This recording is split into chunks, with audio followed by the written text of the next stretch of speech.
کر دے. تو اللہ نے ہم پر کرم کیا، اس نے ہمیں ایمان کی دولت بخشی. کفر سے ایمان میں آنا کوئی آسان کام ہے. ہماری جماعت تھی سوات میں، ایک نوجوان سے بات ہوئی تو سنتا رہا، پھر کہنے لگا معاف کیجئے میں ہندو ہوں، مجھے پتا ہے میرا مذہب کچھ نہیں ہے، پتھر کی پوجا ہے، اگر میں مسلمان ہوں تو مجھے 70 رشتے توڑنے پڑیں گے اور میں اکیلی جان ہو جاؤں گا اور کوئی مسلمان مجھے سنبھالنے کے لیے تیار نہیں ہوگا.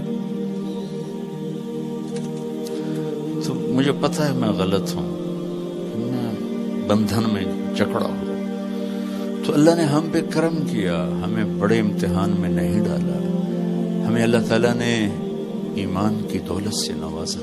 آگے آسان ہے مسئلہ، چند عبادات ہیں، کوئی زیادہ تو نہیں ہے، 5 وقت نماز ہے، کیا مشکل ہے. 1 لوٹا پانی 10 منٹ چاہیے نماز کے لیے. روزہ سال کے بعد ہے، اس میں بیمار کو گنجائش ہے، مسافر کو گنجائش ہے. حج اور زکوٰۃ مالدار کے لیے، غریب کے لیے نہیں ہے.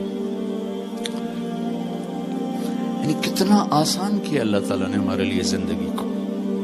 اور باقی زندگی میں جو 24 گھنٹے کی زندگی ہے اس میں 2-3 باتیں بتاتا ہوں، میں کر لوں، آپ کر لیں، یہ مستورات کر لیں، انشاءاللہ اللہ تعالیٰ کامیابی سے ہم کنار کر دیں. میرے نبی نے کی زندگی کو 2 حصوں میں تقسیم کیا جا سکتا ہے، عبادات، اخلاق. اخلاق کا چیپٹر بڑا بھی ہے، مشکل بھی ہے. عبادات کا چیپٹر چھوٹا بھی ہے، آسان بھی ہے. اور عبادات اللہ کے فضل، آپ لوگ سارے نماز کے لیے کہاں سے مستور آدمی، آپ بھی ماشاءاللہ مسجد تنگ پڑ گئی ہے. جو دین آئے معاشرے میں، جو دین پھیلے گا وہ عبادت سے نہیں پھیلے گا، ہماری نماز سے نہیں، ہمارے روزے سے نہیں. نماز مسجد میں، روزہ اندر، زکوٰۃ ایمان والے کو، حج بیت اللہ میں، اسلام کہاں سے پھیلے گا؟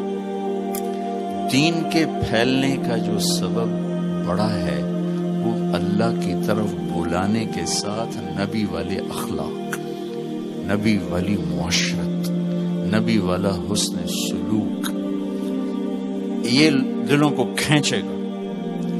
21 برس قتل کے منصوبے بنانے والوں کو کہنا جاؤ معاف کیا آسان.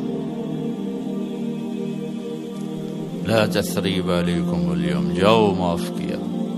اور میرے نبی والے اخلاق ایک لمبا چیپٹر ہے، لیکن اس کو میں اگر مختصر کر کے بتاؤں تو پہلی چیز یہ زبان ہے.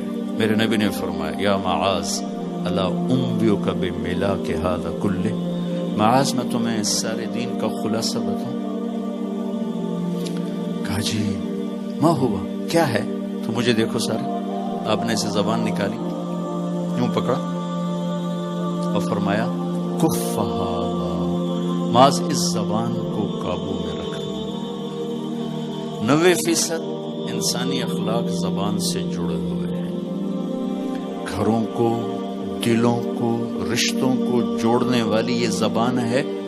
گھروں کو، رشتوں کو، قوموں کو توڑنے والی بھی یہ زبان ہے.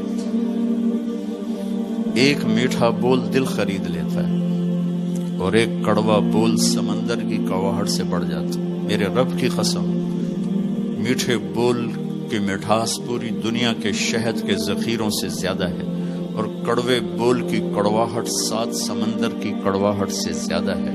اور میں یہ درد سے کہتا ہوں، نمازی ڈھونڈنے نکلو کروڑوں ملیں گے، روزے والے ڈھونڈو کروڑوں ملیں گے، حج والے ڈھونڈو کروڑوں ملیں گے، زکوٰۃ والے ڈھونڈو کروڑوں ملیں گے، علم والے ڈھونڈو کروڑوں ملیں گے، خانقاہوں والے ڈھونڈو کروڑوں ملیں گے، اخلاق والے ڈھونڈو، پھر جوتیاں چٹخا کے تھک ہار کے لوٹو گے، کوئی اخلاق والا ملے گا نہیں. جسے زبان پہ قابو ہو، جو غصے کو پی سکتا ہو، جو اگلے کی سہ جائے، جسے جھکنا آتا ہو، جسے معاف کرنا آتا ہو، جس میں سچائی ہو، جس میں سخاوت ہو، جس میں دیانتداری ہو. دنیا پھر لی، زندگی گزر گئی، قبر کنارے پہنچ گئے، ہر صفت کی امت میں شان دیکھی ہے، اخلاق کی کمی دیکھی. کمی دے